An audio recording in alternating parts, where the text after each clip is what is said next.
Prelude, Detective Comics number 267, cover dated February 1959. A convertible carload of gangsters pulled up to an armored truck and used a device resembling a tuba to suck the money right out. The guards tried to draw their firearms, but were frozen in place by a second fantastic weapon. When the news reached the police station, Captain Harding bellowed, "Bah! Super magnets! Paralyzing rays! This I've got to see for myself! Come along, Detective Jones!" With a swarm of other police cars, Harding and Jones encircled ex-convict Bugsy Roach and his boys. Guns drawn, Harding and his troops approached, demanding, "Don't be a fool, Bugsy! We've got you surrounded! You can't get away!" Super weapons from a space capsule found in an empty lot said different, much to Jones's chagrin. "Great stars. Those are Martian weapons. They must have fallen out of a spaceship and somehow floated to Earth." In this case, Bugsy sped away thanks to a super heatwave rifle that melted bullets in midair. Jones slipped off to assume his superpowered Martian form. When Captain Harding happened by, "Jones, you're changing into an invisible outer space being. Why, you must be a Martian." Wincing, Jones thought, My secret is out." Imagine his relief when Harding assumed, "Wait, what am I saying? It must be Bugsy's outer space weapons that changed you somehow. Jones, wherever you are, tell me, what will you do now that you've been changed in such a terrible manner?" Still invisible, Jones played along. "My only hope is to get hold of those weapons, Captain." Super Eyes followed the getaway car's tracks to a cabin off a dirt road. Bugsy's men were almost immediately alerted to his presence. "Great falling stars. A Martian radar scope which can even detect invisible objects approaching." Bugsy figured, invisible or no, just point a ray gun where the radar scope said the intruder stood. I may be the most powerful being on Earth, but I'm helpless against ray guns from my own planet. I must reach those weapons first. Great rings of Saturn. I accidentally knocked over an oil lamp and started a fire. Great googly moogly. You'd expect a hemophiliac to be ever vigilant against sharp edges, but this big doofus can't manage to avoid a lit oil lamp? Warning signs. Light, heat, kerosene vapor, odor, often present in shacks near a cabin. If you've ever seen a Warner Brothers cartoon, you know what else is always in that rustic shack out back. A barrel of gunpowder. The Martian Manhunter noted this and rolled it where the fire was most intense. That would be a boom with 3 O's. Boom! It worked. The blast couldn't damage my Martian body, but it hurled me out of here in a hurry. I suppose invulnerability didn't leave the body with the super strength lost to the blaze in the shack. In this story at least, the super lawman laid out the explosively disarmed gang invisibly and John Jones hauled them to jail. Captain Harding mentioned, "I'm certainly glad you found the weapon to turn you back to normal before the whole lot was destroyed in the fire, Jones." John thought to himself, "Yes, my secret weapon is my own Martian powers, which I will use only to uphold the law." The Menace of the Martian Weapons was written by Jack Miller and drawn by Joe Certa.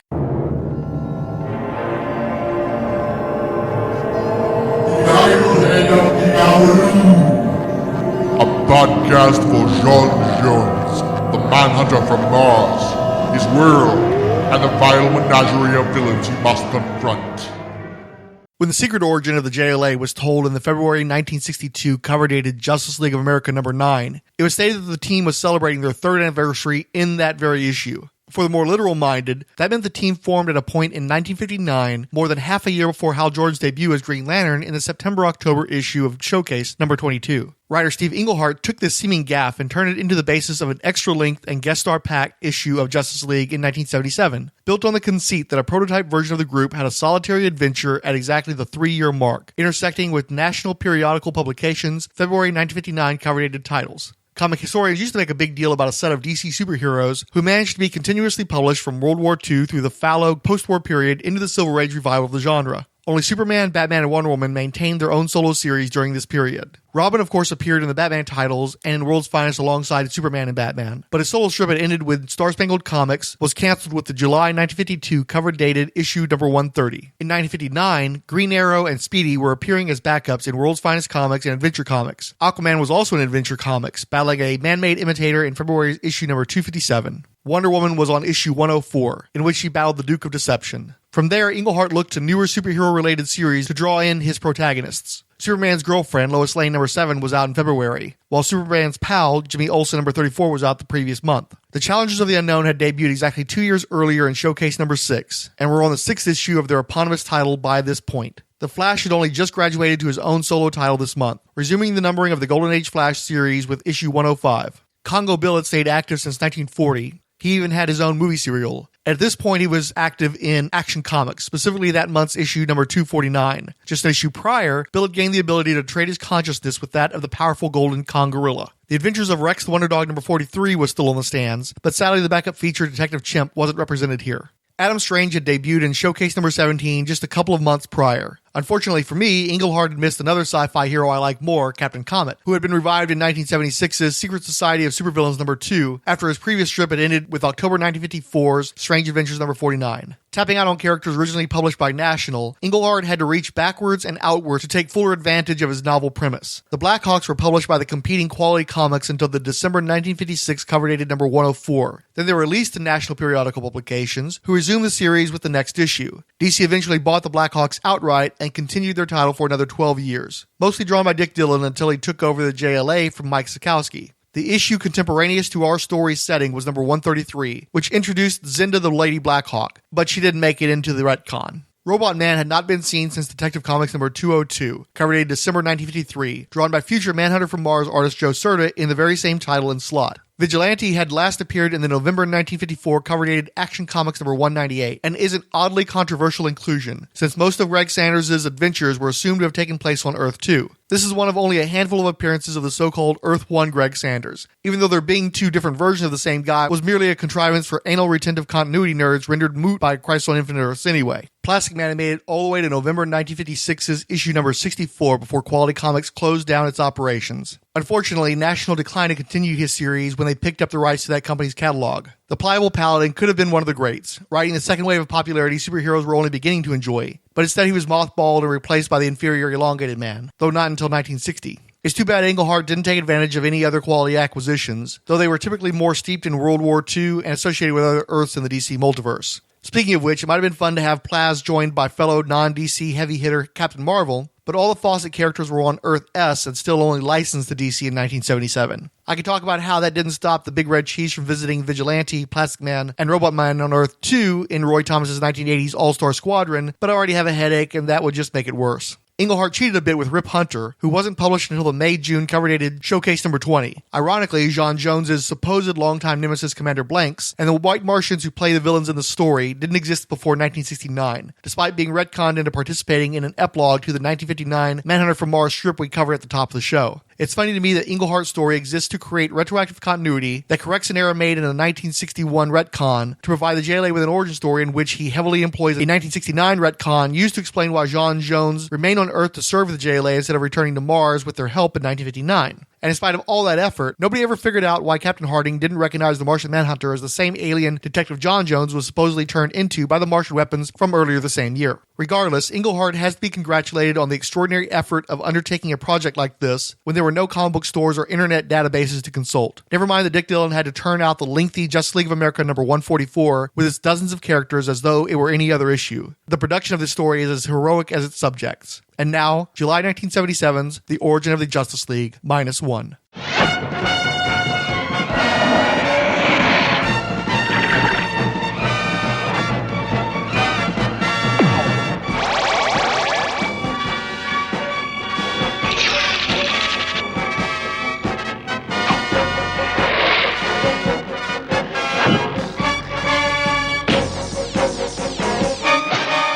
Dedicated to truth, justice, and peace for all mankind. The world's greatest super friends. Green Arrow, having spent some time reading through old League journals on their satellite, allowed his detective mind to activate his knee-jerk reactionism. It seemed that the date the League was said to have formed was 7 months prior to Hal Jordan's having become Green Lantern, much less his starting to work with other heroes. Ollie felt he'd been lied to, and let Hal have it, but the also-present Superman stepped in. Okay, Arrow, you've caught us red-handed, and I, for one, am just as glad the secret's out. Superman led the pair to a viewing room on the League satellite, where Ollie watched a video pre-recorded by John Jones before he left the team. As you listen, please understand why we had to hide the truth. It wasn't you we feared, it was the times. Jones related the story of his arrival on Earth in 1955, with much of the dialogue and layouts taken directly from Detective Comics number 225, his first appearance. Soon, I found employment as a police detective, but even sooner, I learned how correct I had been to hide my true identity. Vice President Nixon was pushing bomb shelters. The Red Scare was in full effect. Campaigns against juvenile delinquency focused on scapegoats like comic books. People had begun seeing and fearing UFOs. Everywhere I went, I heard words of fear and bravado, as if this country I had appeared in were under attack. And yet no attack ever came. I saw only prosperity and paranoia. It was quite curious. Naturally, therefore, I used what knowledge I possessed to attempt repairs on the robot brain. Dr. Odell had been a genius, however, and my efforts wrought no effect for several years. But on the night of February 11th, 1959, A news report announced Superman's defeat of Lex Luthor, as related in Action Comics number 249. yes, and I saved Middletown from the Martian weapons that somehow fell to Earth and nearly died in the process. But no one knows it, because of my vow to hide from the humans. I've accomplished much good here, but all of it invisibly. I'm not a slave to my ego, but I have a normal Martian pride. Perhaps with my record, it is time to announce myself. Just then, Jones's archenemy Commander Blanks appeared with a squad of pale Martians in Jones's home. You should not be surprised, Jones. Did you not find our trial offerings, the Martian weapons? Blanks had been responsible for Jones being sent into exile on his native Mars before Dr. Odell's robot brain dragged him to Earth. As a result of Jones's work on the device, its probe ray had begun appearing near his place of exile and had been detected by Blanks. The commander sent the capsule of weapons as a trial teleportation before he and his men allowed themselves to pay Jones a visit. I cursed my blunder, but held the commander's eyes. He had wanted to kill me in our previous encounter. Only my popularity with my people saved me, and my people were far away now. Jones backed away from the pales toward his lab. You are a cool one, Jones. I'll sleep better when you're gone.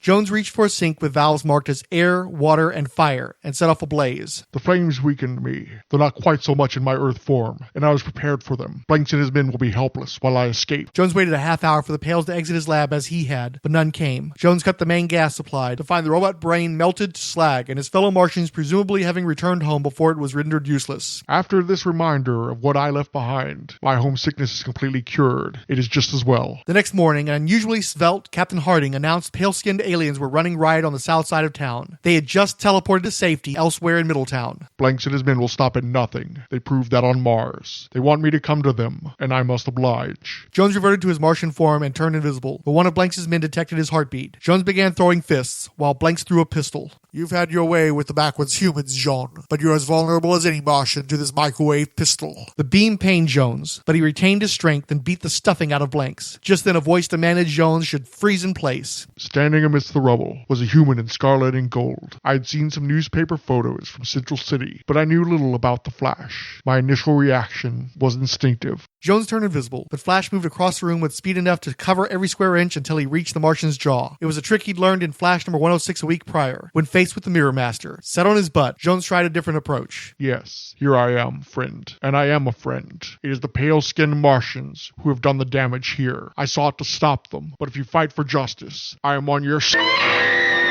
A woman's scream pierced the air from an overlooking apartment window. As tenants were horrified to spy these invading aliens, one went so far as to take aim with a rifle, which Flash raced up the side of the building to slap from his hand. As John Jones vanished after the fleeing pale Martians, Flash chastised. You fool, you frightened him, and now he's gone, along with the ones he said were his enemies. With their powers, how can I track them? Why didn't you let him finish what he was saying? The crowd just dismissed all Martians as alien invaders, and even started to question whether the Flash was one too. I had to get away from them. Those people were scared, in an ugly mood, and since I'll never reveal my true identity as a police scientist, they might well have turned on me. John Jones and the disguised pale Martians separately observed Flash spend hours tracking aliens he could not perceive in his midst, as an hysterical crowd began to form around Middletown City Hall. Captain Harding tried to quiet their fears and accusations, but having failed, turned to the Flash. Barry Allen likened the mess to Orson Welles' famous broadcast of War of the Worlds, then invoked the unimpeachable name of Superman to mollify the crowd. Shimmy didn't actually know the Man of Steel. Barry Allen, the Flash, raced from a crowd frightened by Martians in Middletown in search for help. I've never met Superman, or any other superheroes around America. My assumption of superpowers has been strictly a local thing. I hope he doesn't give me the brush off. I know how those big stars can be. To gain attention, the Flash climbed a spiral on top of the Metro building and waited for someone to come calling. That turned out to be Superman, Batman, and Robin, to whom he explained the situation. Of course we'll lend a hand, Flash, said Superman. We'll help too, right, Batman? Oh boy, Martians! Calm down, youngster. We'll come, Flash. But if this is a full-scale invasion, the three of us may not be able to give you enough help. Maybe we should alert some of our friends. Aquaman, Green Arrow. Flash passed, wanted to keep a lid on the situation, but a tipster overheard and made a call to television station WGBS. Back in Middletown, John Jones spotted a group of men crippled by the sight of a welder's blowtorch. These are Martians who haven't learned to take on Earthman's attributes, together with their outward forms. Two pales bolted to stir a crowd, while the third surprised Jones by assuming his face. This was likely Blanks, who explained to the real Jean his trap. Only Jones would have noticed the weakened Martians, and he would have to flee if he didn't want the town to spot two Detective Joneses. If Detective Jones were revealed as a Martian, Martian, all of Middletown would turn on me. The false Jones shot John in the back, then observed him revert to Martian form. The Pales turned invisible, and the remaining Detective Jones took the Green Martian into his custody. Flash and the World's Finest Trio were greeted in Middletown by Captain Carding, who was praying they had a clue where his ace detective and the captured Martian had gotten to. Also, Roy Raymond, TV detective, had followed up on that lead concerning Martians in Middletown. Harding admonished, Now see here, Raymond. We don't want publicity. Karen, Raymond's assistant, on Impossible But True, defended the rights of the press. Raymond, star of another former Detective Comics backup strip, broadcast a report that drew a small army of exceptional persons to Middletown. It seemed like the only DC All-Stars not to show up were Green Arrow and Speedy, who were on vacation at Starfish Island in Detective Comics number 256 at the time. Batman had this most super of groups divide into teams and spread out to monitor the globe. Jimmy Olsen, Plastic Man, and the Blackhawks chased the red herring that led them to nearly discover Rip Hunter, Time Master, and his partner Jeff's secret operation. Lois Lane, Robot Man, Congo Bill, Vigilante, and the Challengers of the Unknown nearly foiled Adam Strange's chance to catch a Zeta beam back to Ran and his lady love Alana. Only the World's Finest Trio, Wonder Woman, Flash, Aquaman, Roy Raymond, and Rex the Wonder Dog headed in the right direction. It seemed Ferris Aircraft was involved with a satellite launch at Cape Canaveral, and a test pilot on the site, Hal Jordan, had been shot from ambush by a ray gun. Everyone was impressed that he was still on his feet and able to show the lot where the dirty business had gone down. At the launch pad, Rex scented trouble, so Superman used heat vision to flush out the invisible Pales. Hera, help us. It's raining Martians. Blanks thought to himself, By Jupiter's fire. he then attacked the Man of Steel without mercy. Great Scott, his power rivals mine. Commander Blanks taunted, You seem strong, Blue One, but I come from another planet, and on Earth I am invincible. not so, as the Kryptonian decked him. That's what they all say. But I'm out of this world too. Wonder Woman enjoyed pitting her Amazon strength against aliens, while the Flash helped Aquaman with a hydration issue, giving the Sea King power enough to flatten a Martian. Robin noticed water droplets on the rocket took the form of a once invisible man, so the caped Crusaders climbed up to gently release him. Thank you, my friends. Had you not intervened, I would have been shot into space with the satellite tomorrow, to my death. Robin asked, Gosh, but aren't you a Martian too? John Jones confirmed. I am, lad, but not a Martian such as they. And to prove it, I'll tell you the most closely guarded secret of any Martian, our one fatal weakness. With that reveal, Superman's revisiting heat vision did the rest. Roy Raymond confirmed of John. And you say you're a good Martian, living right here among us. Superman interjected. But not for much longer. I admit you helped us, but I'm flying all of you back to Mars. Jean argued. Oh no, Superman. Take them if you will, but I wish to remain.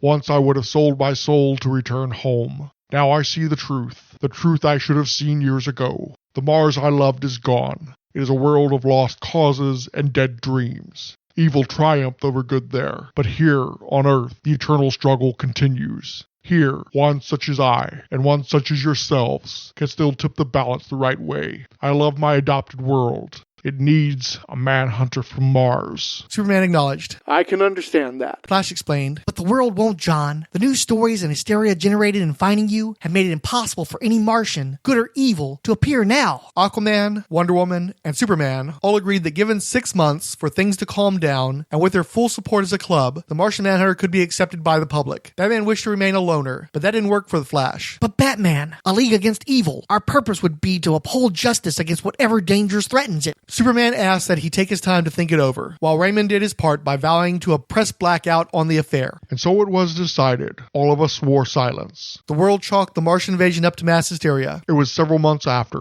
when I lost my ability to use my powers while invisible, that we had our first official case. The case we maintained first brought us together. Of course, Robin, Roy, and Hal weren't members, but a new hero, Green Lantern, was. Still, we've always celebrated the original day. I hope now you understand, because it opened this world for me. Green Lantern leaned into Oliver Queen. Naturally, John didn't know I was Hal Jordan. He left Earth before we revealed our true identities to each other. John only told us his John Jones identity after he abandoned it in 1964. Green Arrow felt he should be teed off, but knew, Here's a nice thing you did for old John. I'm kind of sorry I missed him when he was on Earth recently. Now let me out of here. I got something in my eye. Ollie may have shed a tear for John, but he knew not of what he spoke. That recent visit he mentioned was when the Manhunter was running loose like a mad Martian, accusing every hero he saw of murdering Ray Zeta. Jean has always been loving toward Aquaman and gotten nothing but grief in return. Meanwhile, Green Arrow has treated Martian Manhunter like a saint since their first team up, and he'd have doubtless been battered by the Jade jackass of the 70s regardless. Steve Englehart, Dick Dillon, and Frank McLaughlin created one of the most influential DC comics ever with this tale. While retroactive continuity was nothing new even then, writing such a massive crossover of isolated features features into a pre-origin tale filled with cross-referenced minutia, first meetings, and other rampant revisionism, this was truly the Marvel age of DC Comics. Speaking of isolation, the lonely, needy orientation of J'onn J'onzz that led to his post-crisis role as widowed last living Martian likely started here, so too his defining ties to McCarthyism, and really treating him as a period character in general, wellspring for quality Martian Manhunter stories from the late 80s on. American Secrets, New Frontier, they all seem to come from here. Heck, the story even preceded Paul Levitz's using the House Un-American Activities Commission as an excuse for DC's heroes vanishing in the 50s by a couple of years, with his more famous The Defeat of the Justice Society story from Adventure Comics number 466, cover dated November-December 1979. This was a truly great work, and as such endlessly copied but never duplicated. Since this story, J'onn J'onzz has been defined more as a member of the Justice League of America than as a solo hero. It's probable that being a founding member of the team was the salvation of the character from the obscurity that befell most of the guest stars appearing in this issue.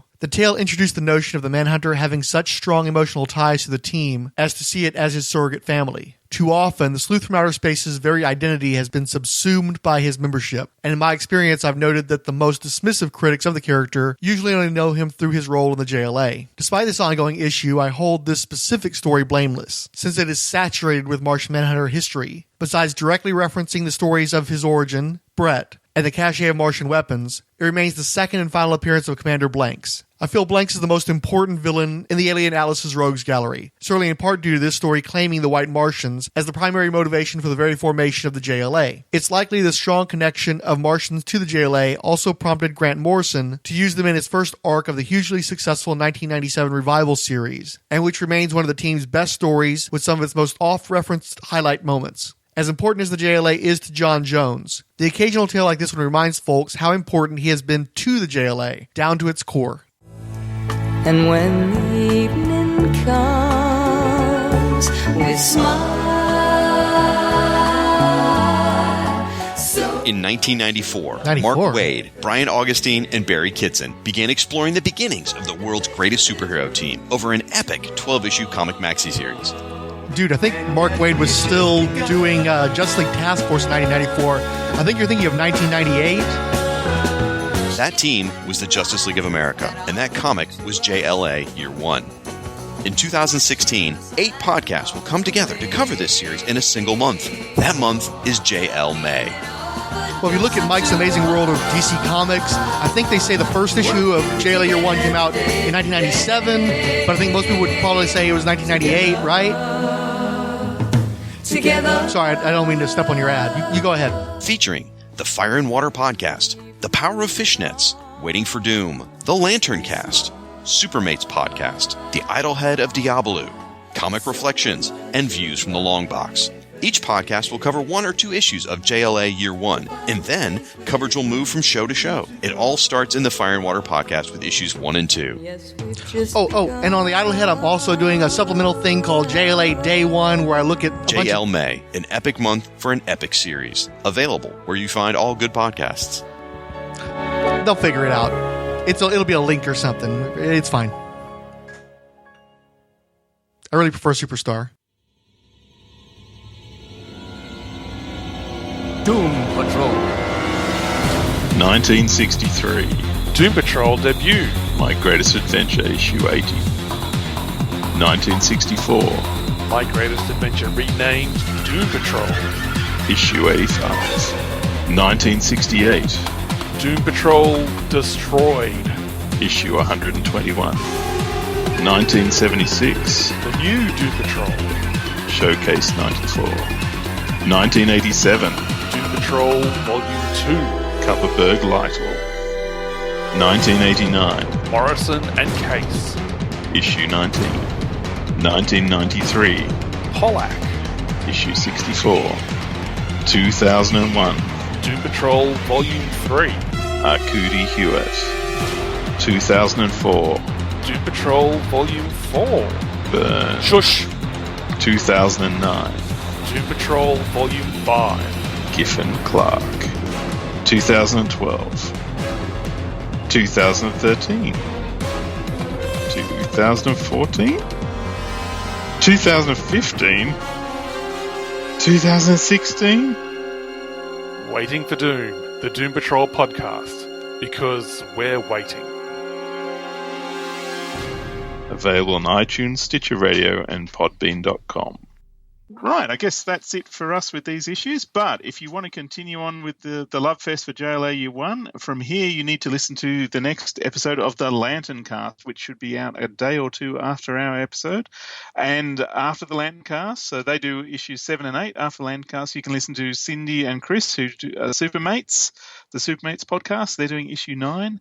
And then you can listen to the idle head of Diabolu, which is Frank. Frank is amazing. He can do like a 2-hour podcast in an hour, just because of the way he speaks, and it's packed full of information. So Frank, and he does sound effects and voices. So Frank will take you through issue 10, and then Nicholas and maybe Jeff and maybe Spencer will help with Comic Reflections. They're doing JLA Year 1 number 11, so that's Comic Reflections for that one.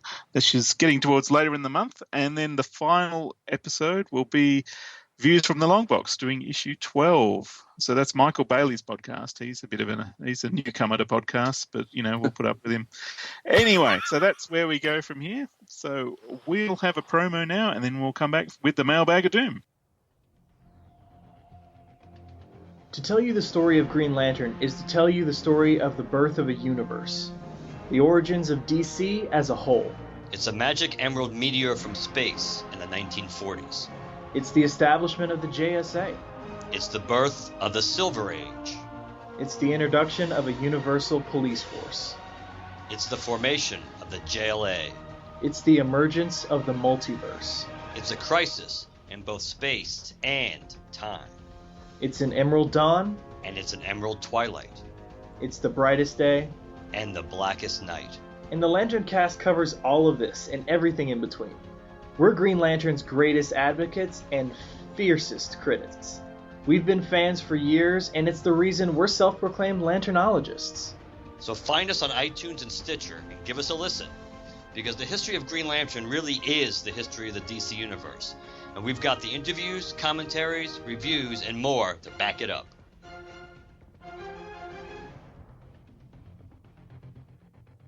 Your ego betrays you. Will you not listen to reason? This won't end well for you. We received retweets from Alan Middleton, the Anti-Fascist, Hicks, Mark Sweeney, and Siskoid, as well as favorites from Illegal Machine, Illit Records, Longbox Graveyard, Marty Light, Michael Bailey Podcasts, the Odyssey Unleashed Podcast, and the Power of Fishnets Podcast. The Maniacs from Mars on social media include the 108th Sage, Ange, Between the Pages, Cash Flag, Charlton Hero, Chris Sheehan, Coffee and Comics Blog, Comic Reflections Podcast, Darren and Ruth Sutherland, Dr. G Nerdologist, Ed Moore and Ed Moore Jr., at Teal Productions and at Miskatonic, Inigo Montoya, the Film and Water Podcast, Glenn Walker, It's Plastic Man, Jacob Edwards, Joseph Crawford, Carl Disley, Keith G. Baker, King Size Comics, Giant Size Fun Podcast, Cord Industries, Luke Dobwalker, Michael Wagner, Mr. Morbid, Not Guano Man, Oscar Blue Devil, Randy Caldwell, Richard Field, Ryan C. at Trash Film Guru, Ryan Daly, Scott Bachman, The Silver and Gold Podcast, Son of Cthulhu, Synod Alias Scarecrow, Trekker Talk, World Worlds Podcast, and the Xenozoic Xenophiles Podcast. Scott Bachman listed us as a Follow Friday tweet hero. Darren and Ruth Sutherland commented on the 1957 episode of the show. Comic Review Podcast or one-man comedy show or both. Have fun listening to the latest episode. Joseph Crawford said, it's a great show. And Darren and Ruth replied, agree, Joe. Consistently fun. Respect for the character and get so much information, yet laugh out loud so often. Not Guano Man commented on my guest appearance on the Secret Origins podcast. A masterful overview analysis of why John Jones is so damn charming by Diabolu Frank and Ryan Daly. Firestorm fan wrote, the Idlehead rolls out a hashtag JLMay bonus episode. Great coverage of original JLA origin. Frank, wonderful coverage as always. Very clever idea to do day one episodes on previous JLA origin stories. Hearing your take on history, or potentially alternate history, always makes for fascinating listening. There should be a new term in the lexicon combining retcon with Frank. Maybe revisionist Frankism. A Frankcon? Another possibility to replace Wonder Woman in the post-crisis JLA origin could have been Zatanna. She's a real powerhouse, as Wonder Woman is, and she's only barely derivative of a male character. After all, in 1988, who really remembered Zatara besides Alan Moore and Mark Waid? Shocked me to hear my own voice on the episode, and then realize you were taking a dig at Aquarob for his dig at you. Well played. Notice I leapt to your defense. Keep up the great work. Here's to another 60 years of the emerald-hued Man of Tomorrow.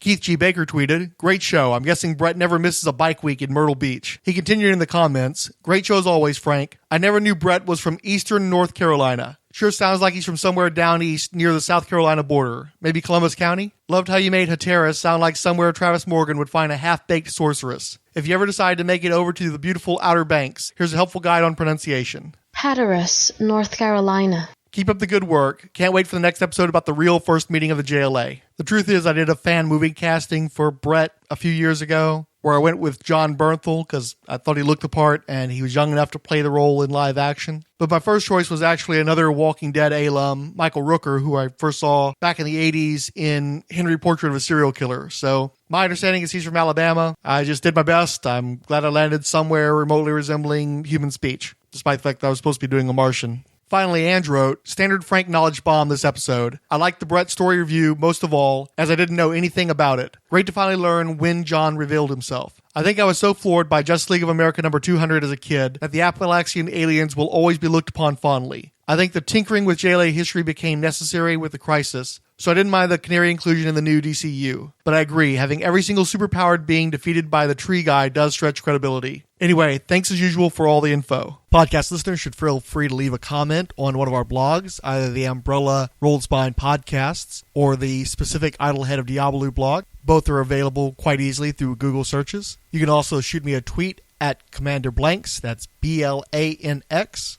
Thank you for listening.